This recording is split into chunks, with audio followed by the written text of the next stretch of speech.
What if Ned Stark resurrected the old kings of winter? Let's explore this alternate timeline together in the video.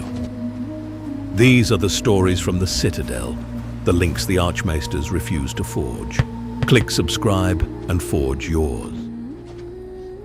In the Great Hall of the Red Keep, Eddard Stark sits with a letter open across his knee, and the weight of everything Jon Arryn was trying to tell him pressing down across his shoulders. He has spent weeks tracing the same path the old hand walked before his death, following the trail of bastard children with Robert's storm-black hair and the one legitimate line that does not match it. Joffrey, Myrcella, Tommen, all three golden-haired, as their mother is golden-haired, as their uncle Jaime Lannister is golden-haired, and as no Baratheon in living memory has ever been. Renly comes to him first, at the door with 100 swords offered like a gift. He says the children must be seized before Cersei acts, that there is no time for law, only for speed. Ned listens and then says no, not because he doubts the threat, but because he understands, more clearly than at any point before this moment, that Renly is not offering him safety. He is offering him a rope to hang by later. So Ned sends Renly away and does something the Cannon Man never managed. He uses Renly's warning as proof that the castle is already turning. He gets Arya and Sansa out of the Red Keep that same night, puts them on the Windwitch at the harbor before the tide turns, and then leaves the city himself by water with his household guard and Robert's altered will. He does not ride the King's Road. He slips out with the tide and is gone before the Red Keep knows to look. Joffrey is crowned with Cersei at his shoulder, but Cersei does not have her hostages, and that changes everything. When Ned arrives at Winterfell, he sends 3 ravens that morning, one south to Howland Reed, one to Dragonstone for Stannis Baratheon with the full proof inside, and one to Riverrun. Stannis is the lawful heir, and Ned makes that plain in his letter, so every alliance he builds afterward rests on an honest foundation. Renly will be told the same truth when the time comes. They may still converge on the same enemy, but there will be no ambush waiting for anyone at the end. Howland Reed arrives within a fortnight, riding with 2 crannogmen, his face weathered and careful in the way of men who have spent decades listening to things that move beneath still water. He comes into the Great Hall and says nothing until Ned sends everyone else out and tells him everything. The proof, the false king, Tywin Lannister's shadow across the throne. When Ned finishes, the hall is quiet, and the torches breathe against the stone, and somewhere beneath their feet, the crypts of Winterfell stretch down into a dark that no candle has reached in a very long time. We may be going to war against the wealthiest family in Westeros with a crowned king behind them, and the entire Westerlands at their backs. I need something that cannot be bought or frightened or talked out of holding the line when the moment comes. I need to ask you something I have been looking for a reason not to ask since before I left King's Landing. You know I already know the question. Then tell me why I shouldn't ask it. I've been trying to think of a reason since before I crossed the neck. I haven't found one. You have been thinking about what is below this castle since you were a boy, Ned. Every time your father walked you down into the oldest level, you felt something that was not grief. Tell me I'm wrong. You're not wrong. I asked my father what the swords were for, and he told me they kept the dead at rest. And then he walked me out of there so fast, I never got to ask him what happens when the swords rust through. Some of the oldest ones have rusted. That is not a story men tell out loud, but it is true. I visited the Isle of Faces before the rebellion, and I stayed a full turning of the moon because the Green Men had things to say that I needed to hear. The old covenant between the First Men and the Children of the Forest was made in blood and weirwood sap, and it can't be broken by time or forgetting, only called. The old gods watch through every tree from here to the wall, and they remember every name spoken beneath a heart tree. Then tell me what the ritual costs, because I need to hear it before I decide. Blood from your line, spoken beneath the heart tree, with their names said in the dark. A night below to reforge the old crown in the shape it was surrendered, because the crown matters. It is the reason the compact was made, and the old kings accepted it as the sign of what they were.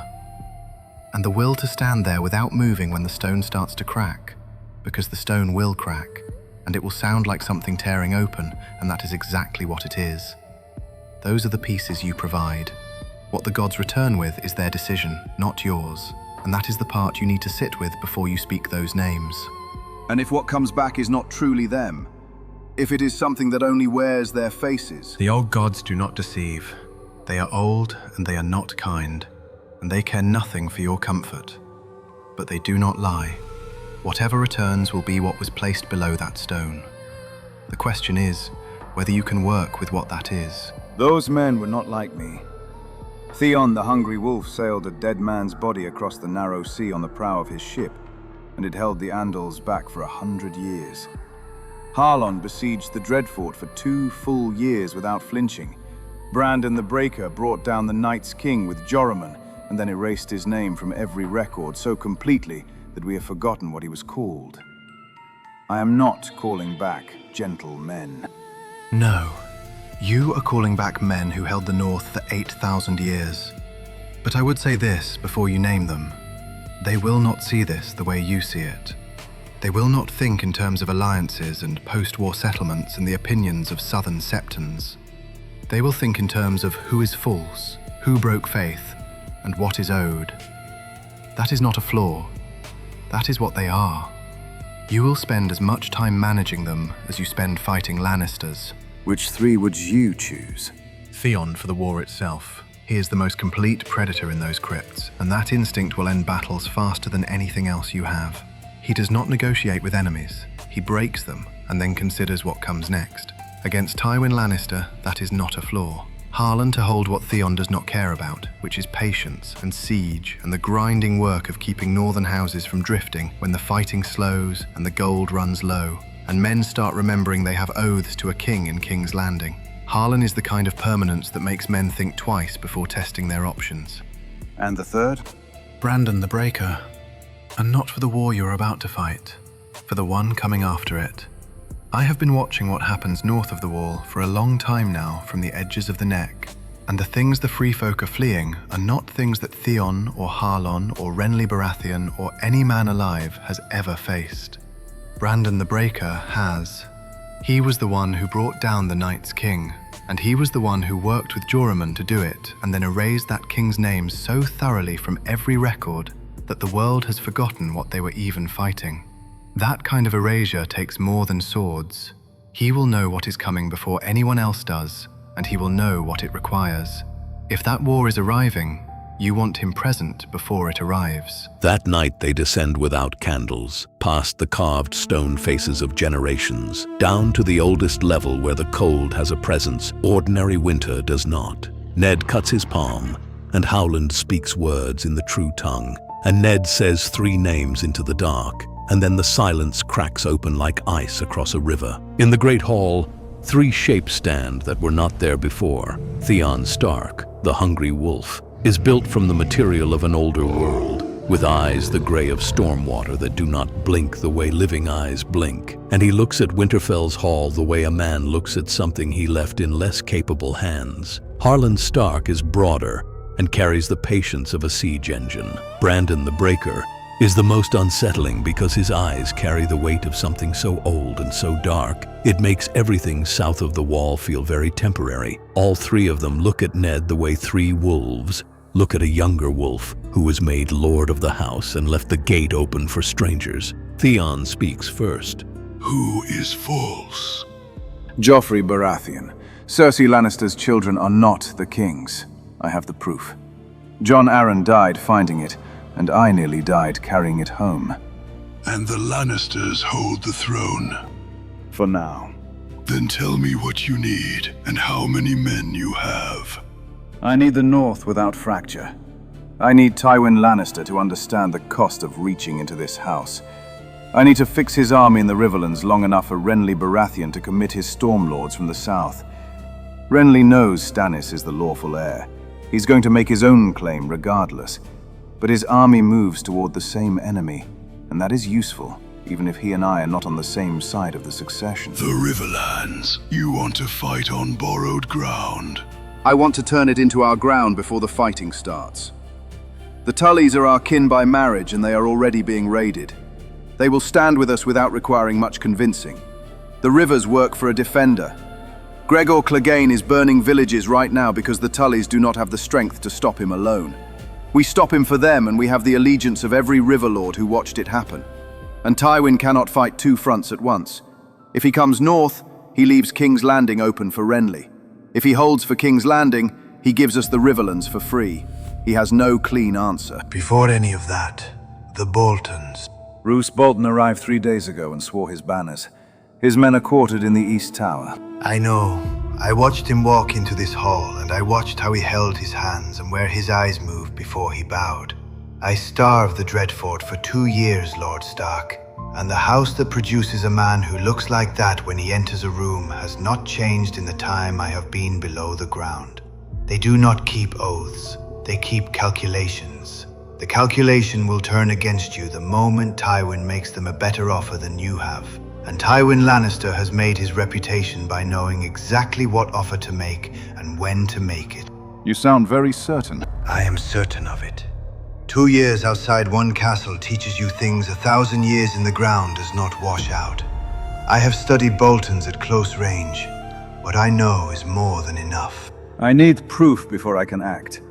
I cannot remove a lord on instinct alone. Not when I am already asking them to break their oaths to a crowned king. Then do not wait for proof. Demand hostages. I'm sorry? At the muster, every lord in this hall pledges a son or a brother or a close blood to Winterfell before the march south. That is how loyalty was secured when we first built this north. Not by trusting men to feel the right things, by giving them a reason to feel the right things that does not depend on their character. Roose Bolton cannot betray you if his eldest son is in Winterfell's keep. Ned is quiet for a long moment. He is right. It is the first time Brandon the Breaker has spoken, and the words arrive with a weight that is different from Theon's sharpness and Harlan's patience. It is the weight of something that has seen the darkness at the edge of the world and measured everything else against it, and found everything south of the wall to be very manageable by comparison. The old kings did not trust. They verified. When we consolidated this north and brought the smaller kings under our banner, we did not do it by asking them to feel the right things. We did it by giving them a reason to behave as though they felt the right things, which is a structure that holds whether the feeling is there or not. Every house that swore to us left blood at Winterfell. A son, a brother, a daughter. The houses that refused that condition were the ones that intended to be unreliable, and they were dealt with accordingly. What you are asking these lords to do is give up oaths to a crowned king. You should not be surprised that some of them will need a better reason than your word. These lords have been my father's bannermen, and my bannermen for decades. Half of them I grew up knowing by name and character, and I have no reason to believe they are traitors. You do not need a reason to believe they are traitors. You need a structure that makes treachery costly enough that their character is never tested. That is not an insult to their loyalty. It is a gift to it. A man who might waver under enough Lannister pressure will not waver if wavering costs him his son's life. The hostage rule does not demand that men be better than they are. It only demands that they behave as if they are. In 8,000 years of hard-won experience, that has proved sufficient. And if a lord refuses to leave a hostage? Then you have your answer about his intentions before the march begins, which is considerably more useful than learning it when Tywin's gold arrives at his gate. All right. We do it the old way. Every lord leaves blood. The muster is held 3 days later, and Harlan stands at Ned's right hand the entire time. Every northern lord who bends the knee in that hall leaves a close blood at Winterfell as earnest of his faith, reading the room carefully enough to understand that this is not a muster where half-hearted commitment survives. Roose Bolton is the only one whose hands tighten when it is asked of him. The answer Harlan gives before Ned can speak is that Roose himself will remain at Winterfell as an honored guest for the duration of the campaign. His levies will march south under a northern commander who is not named Bolton.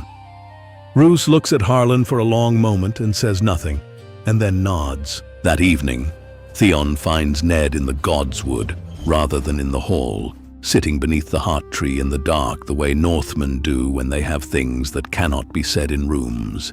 Theon stands at the edge of the clearing and waits until Ned looks up. I know you disagree with the trial, I disagree with the principle. You are trying to build a court that Riverlords will trust after the war ends. I understand the shape of it. I simply do not believe it survives contact with the next man who is richer than you and less principled. There will not be a next Tywin Lannister if we do this correctly. There is always a next Tywin Lannister. There is always someone willing to reach for what they did not earn. We fought that in the north for 8,000 years before Torrhen handed it to a distant throne to manage on your behalf. You have been paying for that decision ever since. And what would you have done differently? I would not have gone south. I would have sent word of the treason and held the north so tightly that anyone who thought about marching on it spent a year reconsidering first. But you went, and here we are. That sounds almost like approval. Law that holds only when the lawmaker is watching is not law. It is deferred fear with better paperwork. But the Riverlords followed you. I watched it happen. That counts for something. Do not mistake me for a man who cannot recognize a thing that works. The army that marches south is faster and harder than anything the North has fielded, moving the way the North moves when it remembers what it is. Theon rides with the Outriders and has opinions about every ford and tree line, and every one of them is correct. Brandon the Breaker rides at the rear and looks north more often than south. When they reach Moat Cailin, Howland's Crannog men open the old routes through the neck and seal it behind the march. Edmure Tully meets them at the gates of Riverrun, managing the expression of a man who received a very strange raven and has spent 3 days preparing for a stranger arrival. Lord Stark, the stories ran ahead of you. I am glad you are here. Hold your tongue, boy. I require a man with hair warming his groin for the business I am here to conduct. Lord Stark, my father is dying.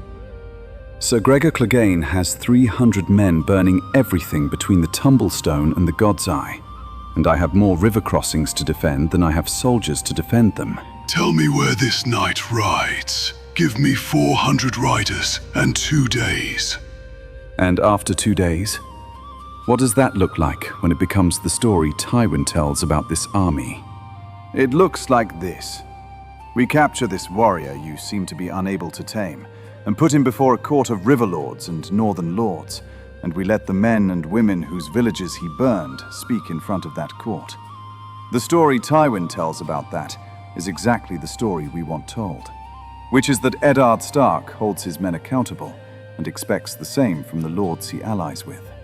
And the 3 dead men standing in my courtyard are the reason Tywin will think twice before sending another Sir Gregor. He has been treating the Riverlands as a soft underbelly for months because he believed there was nothing here to stop him. We are here to correct that belief, and Sir Gregor is how we announce the correction. You make it sound like it is already settled. Nothing is settled, but the choice is simple enough. Stand here and break his reach in the Riverlands, or hand him the road north for free. I did not come this far to give him anything. Neither did you. No, I did not. Sir Gregor was last seen near the God's Eye, moving west with about 300 men. Sir Beric Dondarrion rides into Riverrun 2 days after Ned and bends the knee with a face of equal parts relief and disbelief. His Stormland soldiers are the first thin thread of Renly's south in contact with Ned's north. Not friendship, but geometry. Gregor Clegane wakes to Theon's cavalry in the morning fog, and by the time the sun is fully up, the mountain that rides is in chains and bleeding from 6 wounds. Ned arrives before the situation becomes irreversible. He is a prisoner. He gets a trial. He burned villages and killed children, and has been doing it for months without consequence. The men who ride with him know nothing is coming for them. A trial teaches them that lesson after the fact, when they are already planning the next raid. And executing him without trial teaches every lord in the Riverlands that this army operates on the same terms as Gregor Clegane, which is that the strongest man decides what justice looks like. That is not what we are here to build.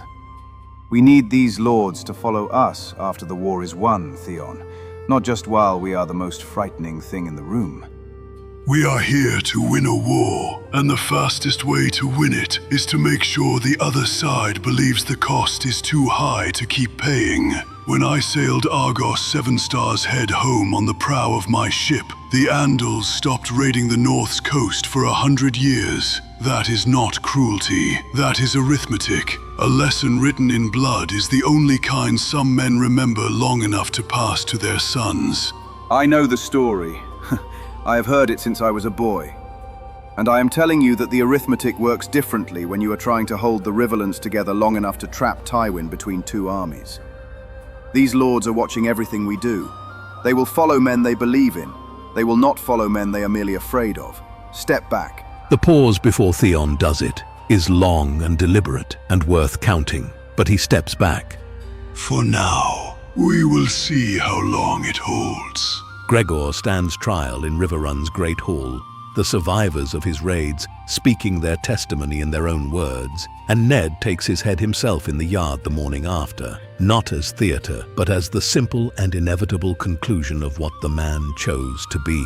The Riverlords watch it happen in silence, and the difference between justice and theatre is something they feel without being able to articulate. Tywin holds behind the Golden Tooth and waits. He is betting that Ned cannot advance without exposing his supply lines, and that Renly will hesitate at the decisive moment, and that time will fracture a northern alliance built around 3 dead men and a lord who just handed himself the reputation of a grave sorcerer. He is also betting that Stannis and Renly will spend their energy on each other before either of them reaches King's Landing. It is Harlan who names the solution one evening when they are camped along the Tumblestone. He is waiting for you to run out of patience or run out of allies. Tywin Lannister is the most methodical man alive, and the one thing a methodical man cannot stand is being forced to move before he is ready.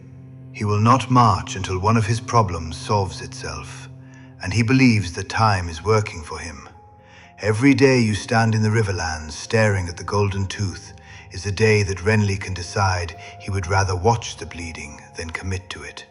Every day your bannermen eat Tully grain and wait for a battle that does not come is a day that something in the north might shift. He is not an impatient man. He will wait you out if you let him. Then we remove the option of waiting. We need him to believe the window for sitting behind a wall is already closing. Send a raven to Storm's End, not to persuade Renly, to inform him. Tell him where your army sits, and what Tywin's position is, and what the neck closing will mean once Tywin commits north. Renly is not a man who needs persuading when the opportunity is laid out plainly. He wants the throne, and he has wanted it since before his brother's body was cold. The throne requires Joffrey removed. Joffrey is not going to be removed by waiting. But if Renly marches and Tywin is already in the Riverlands with no road home, then Renly marches to a throne without a battle. He will understand that arithmetic immediately. Men who want to be kings always understand that arithmetic. And when Tywin hears the Stormlords are moving, he will stop waiting and come north, because King's Landing without Tywin's army is King's Landing that falls to Renly, and that outcome ends the Lannister position permanently. He will move to prevent it, and when he moves, Howland closes the neck behind him, and he has no road home. And I want the first contact. I want his outriders to know what they are riding into before the main force commits. Make it count for something beyond the announcement. Tywin has been fighting wars since before your outriders were born. He has seen armies, feints, and flanking maneuvers. Noise will not move him. What moves him is the realization that the situation he calculated with great care is not the situation he is actually in. Take that from him first. Everything else follows. The Raven reaches Storm's End, and Renly reads it exactly the way Harlan said he would, as a map to the throne rather than a request for partnership. And within the week, the Stormlords are moving. Tywin breaks his patience and commits north through the Riverlands, pushing hard toward Riverrun. And behind him the neck closes, and Howland's crannogmen vanish back into their bogs with the satisfaction of men who have just sealed a very large door from the inside. The battle for Riverrun is not clean. Tywin is too skilled for clean battles, and his rearguard work is the finest Ned has seen from any man alive. But Harlan closes around Tywin's supply column before dawn, with the silence of a man who once waited 2 years outside a single castle. And by morning, the Western army is in 3 pieces. By afternoon, Renly's vanguard is on the horizon. By sunset, the only question is the cost of the dying. Tywin does not yield. He dies on his horse with a spear in his chest and his face set the way it always was, and Harlan pulls the spear free without a word. King's Landing cracks before Ned's army reaches the Gold Road. The mechanism is not armies. It is arithmetic. When Lannister gold runs dry, Janos Slynt reads the board and sends a man to open the south gate before dawn, because he is not a loyal man, only a well-paid one, and when the payment stops, the loyalty goes with it. Joffrey is bound by his own gold cloaks before he reaches the throne room. The city does not fall, it simply stops believing. Ned stands in the throne room and looks at the Iron Throne for a long moment, that ugly and impossible chair, and speaks. Joffrey Baratheon's claim is false. His mother's children are not the king's, and I have held the proof since before the war began. What follows is not the North's concern. The Dragon Chair is no concern of the North. Joffrey is removed. Tywin is dead. The lions are broken. Let Robert's brothers settle which one of them wears the South. Theon moves to Ned's shoulder. That is either the cleanest exit you could have made, or the beginning of a Baratheon war you are leaving for someone else to finish. You named Stannis the lawful heir in your raven before the war began, and every lord in this room knows it. Not deciding it publicly here is not the same as it being undecided, and every man in this hall is already calculating which version of the silence helps him more. No, but it is not my place to decide it for them from inside the Red Keep with a northern army at my back and the body of their enemy not yet cold. The North did not bleed to choose which Southron king sits on a Southron throne. We bled to remove a false one. That is done. The succession question belongs to the Lords of the South and to Robert's brothers, and to whatever judgment they can reach between them without me standing here enforcing it at sword point. Stannis will see that as a betrayal. He believed you were his man from the moment you sent him that raven. Stannis is the lawful heir, and I said so when it mattered, which was before the war began, when no one had anything to gain from it. What I will not do is use the army that just won this war to force the realm to accept him while Renly stands in the same room with the Stormlands and the Reach both behind him. That is not ending a conflict. That is starting a new one. And if the new one comes anyway? Then it comes without the North in it. I am going home. The column that rides north from King's Landing is quiet and small, and nothing like what went south. Riverlords peel away at the Trident, and Stormlords at the Blackwater, and by the time they are on the King's Road proper, it is only Ned and his daughters and his household guard, and 3 dead kings riding toward a road that is colder and older than the war they just finished. Sansa rides quietly and watches everything with careful, storing eyes. Arya rides near Theon and has not yet run out of questions. Is it true you put a dead man on the front of your ship to frighten the Andals? It is true. Did it work? They stopped raiding the North's coast for 100 years afterward. So yes, it worked. What if you had just talked to them first? What if they were willing to talk? They came to our shores with swords and a book about a 7-faced god, and told the first men their trees were primitive and their ways were barbaric. Talking was not what they came prepared to do, but I will say this: if they had been willing to talk, I would have talked first and put the dead man on the prow second. I am not the kind of man who skips steps when an easier path exists. I am the kind of man who finds the easy path faster than most. Father never talked about you, about any of you. Your father is a careful man. Careful men do not bring up their dead grandfathers in casual conversation. But he knew about you? All along?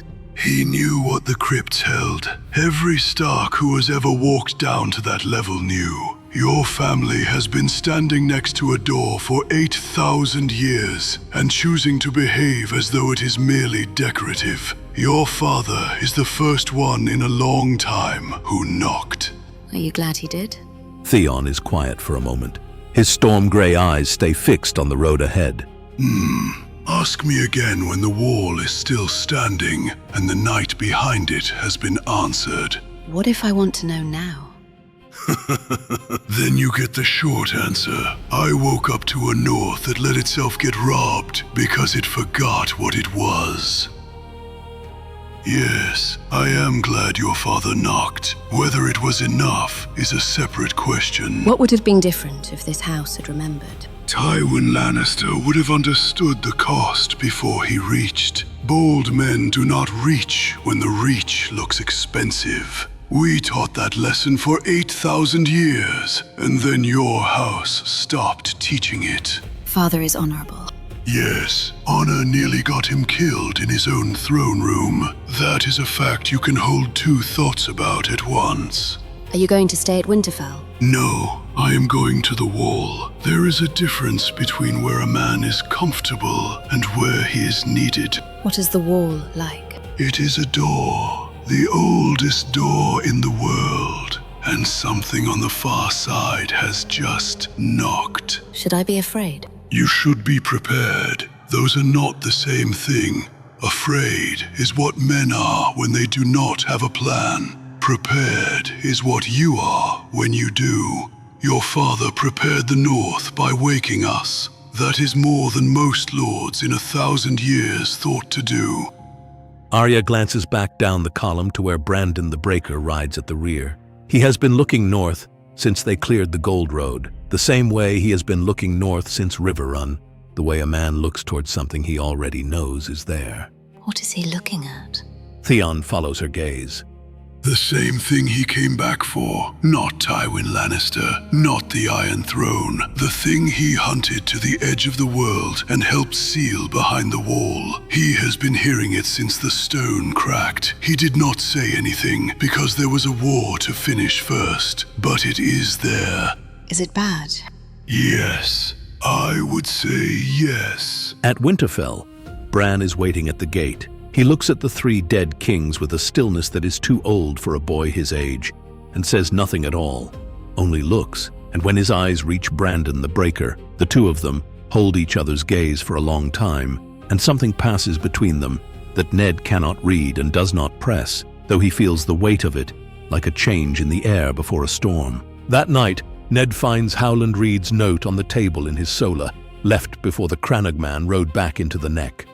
4 words only in careful writing. The Wall remembers too. Brandon the Breaker is gone from his room before morning. Ned finds him at the base of the Godswood, standing beneath the heart tree in the dark, with one hand pressed flat against the pale bark, and his eyes closed. And when Ned speaks his name, he does not answer for a long time.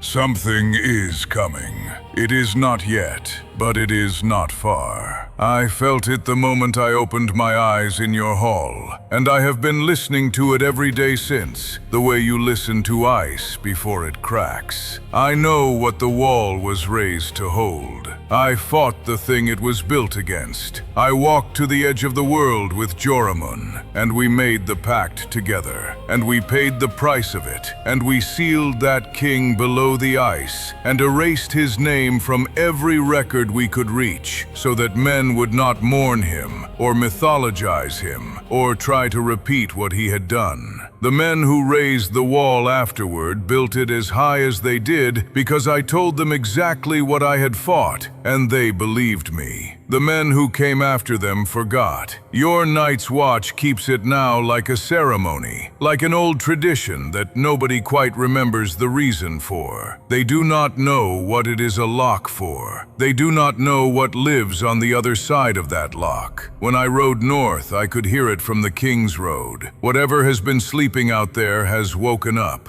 Then we remind them what the Watch is for. We reinforce it. We send men who understand, and men who can teach what they understand to the ones who do not. The Watch does not need to be afraid of what is coming. They need to know what it is, and what beats it, and how it was beaten before. Yes, and we ride ourselves, because men who have been told to understand still need to see it to truly believe it. And seeing it requires someone beside them who has seen it before and survived. I have. I know what it needs and I know what it costs. And I know that this time, with the wall intact and the north behind us, and Harlan and Theon who are not afraid of anything alive or dead, the odds are better than they were the first time. He turns from the heart tree and looks at Ned for a moment. With those eyes that have seen things the rest of the world is still deciding whether to believe in, and then he walks toward the gate where Theon and Harlan are already waiting, saddled and ready, as if they woke with the same knowledge at the same hour. Ned watches them ride out into the gray northern morning and stands at the gate until they are beyond sight, and the only proof that any of it happened is the cold they leave behind, and the sound of ice settling somewhere far below the stones of Winterfell. He folds the note and tucks it away, and the old gods watch through every weirwood from here to the edge of the world. And winter comes as it always comes, but this time it finds the north awake and riding north to meet it. That's my view of this alternate timeline. Westeros is a land filled with exciting stories and endless possibilities, and we are here to uncover them with you. If you want to accompany us on this journey across the Seven Kingdoms and beyond, then please like, share, and subscribe to our channel. Sponsored by theblackdread.com. Free to explore, but for $1.99 a month, you officially support the channel and unlock members-only shorts, less than a treat-yourself moment. Claim your place at theblackdread.com.